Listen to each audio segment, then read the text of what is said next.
Now, joining me now is Bolvin Wealth Management Group President Gina Bolvin. Gina, good to see you. You say you want to buy this dip and that the bull market is intact, correct? Absolutely, and good morning, Maria. Thanks for having me. Yeah, we thought we would see some type of dip in September. The last 2 weeks of September are usually the worst of the year, and we have a lot of uncertainty right now. We're seeing the VIX elevated above 20, and that means there's some increased volatility. We've had 43 record highs this year. We see geopolitical tensions increasing. Obviously, we have an election upcoming. So there's a lot of uncertainty right now, and it's coming on the heels of a really strong year. So the market might be a little bit tired, and we might have to take a breather. But we would use this as an opportunity to buy. We still think this bull market is intact.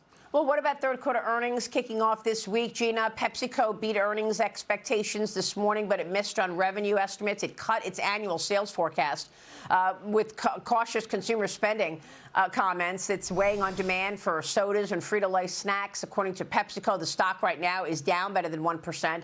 But we'll hear from Delta Airlines on Thursday, and the major banks begin their reporting on Friday with JP Morgan Chase, Wells Fargo, and Bank of New York Mellon all coming out Friday. What are you expecting from third quarter earnings season?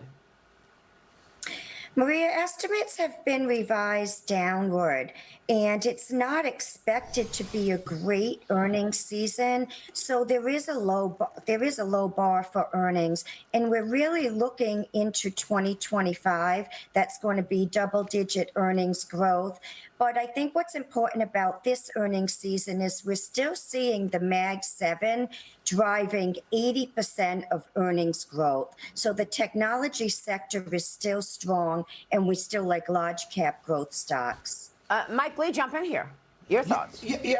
Look, it seems the 10-year just absolutely blew out based on the jobs number. Like, it was a massive move. We've gone from 370 to north of 4%.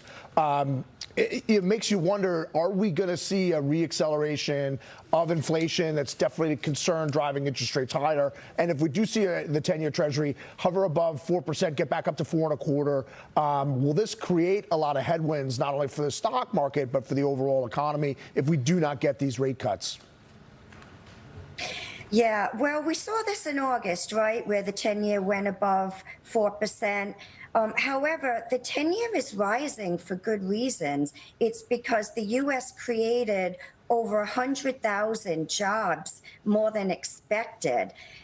So there is a higher chance of inflation increasing, and I think that's dependent upon the price of oil. However, I do think the consumer is going to weather this storm well. We saw the savings rate increase significantly from 2.7 to over 5%. So consensus was that the consumer was only saving a little over 2.5%, and it came out and it was almost 6%, which is closer to pre-pandemic savings. That explains why we're in a soft landing. That explains why the economy has done better and the stock market has done better than anybody expected. Yeah. So the consumer did well navigating high interest rates. Now that rates are coming down, they're going to be able to weather the storm of a little bit of higher inflation if we see it. But I don't think that it's going to be that big of a headwind.